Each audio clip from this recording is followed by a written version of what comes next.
Ladies and gentlemen, what is going on? This is Joe Figueroa with another video in our series, Anatomy of a Dance, where I break down social dancing count for count, pointing out everything the dancers do.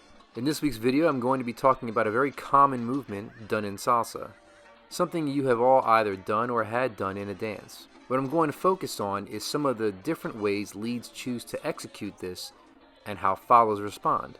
I guess it's a new ideas on old moves video. So here's your chance to subscribe and ring the bell because we're starting right now.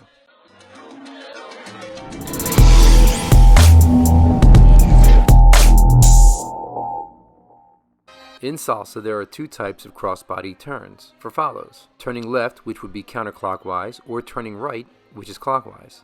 Many refer to the left as an inside turn. The one to the right is referred to as an outside turn.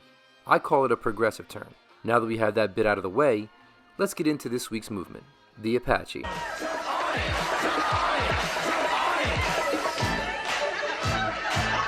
I've also heard people call it the Apache whip. I didn't know Apaches carried whips, but I digress. The Apache is when the lead brings the follow into the center position, meets them there, and while holding the follow's right hand, places it behind their back, then quickly grabbing that hand and using it to lead a progressive turn. So technically it's just a progressive turn, but the lead is at the follow's right instead of the usual left. As the movement has evolved, the term Apache has been reduced to just the method of placing the hand behind the back. Once this technique is polished, the possible exits are many. Here are a few examples of Apaches done on the floor with different results.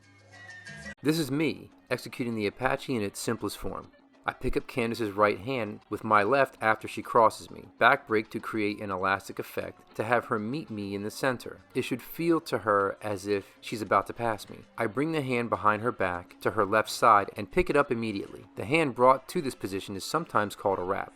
From there, I tug on the handhold to give her a sense that she is unwrapping, or unraveling if you will. This brings her to a position facing me at the end. Now all the follow is doing here is a simple progressive or outside turn. After Candace has passed me, I turn to my right, place her hand to my middle in order to give her a sense as to where I am, and I spin to my right to face her, picking up her right hand where I left it. To me, this is a standard execution of the Apache.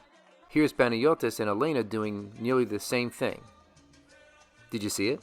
But there are plenty of other options once the hand is behind the back and picked up. Look here at Fernando and Vanessa. Here he leads two different versions of it back to back. You might not notice this, but see this right hand turn that he gives her here in the count before? That's conditioning. He is getting a sense of how she will react to her arm being placed behind her back. Once he gets the info he needs, he goes into it again. This time backbreaking to imply a change in energy for her. There is a build there, an escalation. After he picks her hand up behind her back, he uses his right arm as a block.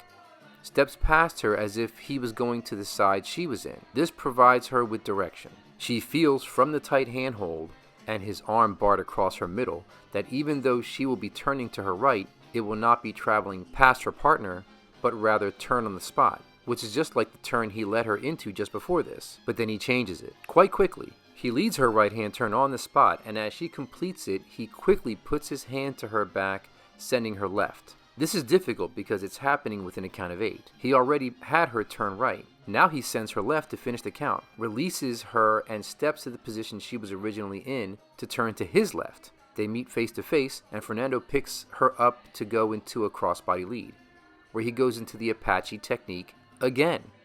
Placed her hand behind her back. This time it appears his intention was to lead her past him like normal, but he keeps her hand and raises it up over his head during the end of her turn. Brings it all the way to his right side and brings her arm under his arm to give the appearance that she is holding him from behind.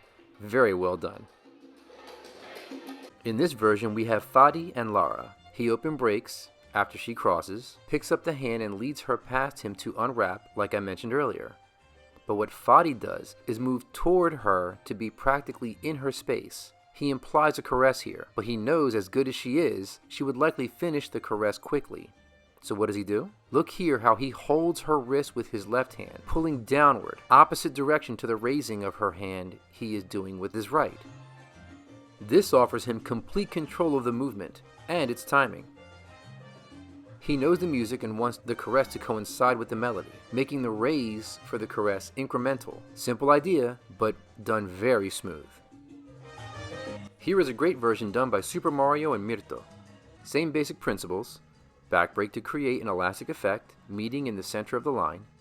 Mario uses his arm to block her path just like Fernando did. Mario sends Mirto back to her original position. Follows, you can see clearly that her footwork is nothing more than a standard right hand turn. What Mario does to make this special is raise the hand over his head in what I've referred to before as a late lift. It happens at the tail end of the count, after her turn is already complete but appearing as if they were both turning at the same time. He turns to his right with the hand over his head, extending her arm to its length to clear his head, then uses that connection to start another turn for her during her preparation for the next movement. Extremely difficult to do, but he does it perfectly. It's done so well that although unorthodox, Mirto still manages to not only take her prep steps on 6, 7, and 1 because they're dancing on 2, she even raises her knee forward for styling during the prep, and is still ready to move into the oncoming back-led inside turn, putting them side by side for what's next. What I want you to notice is how even though all these versions are slightly different,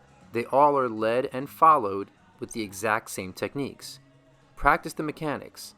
Follows practice the prep steps you have been given. This is the best way to be ready and responsive for whatever comes. I really hope you guys are getting something out of these videos. I do them for you, so any feedback you might be able to give me would help me greatly.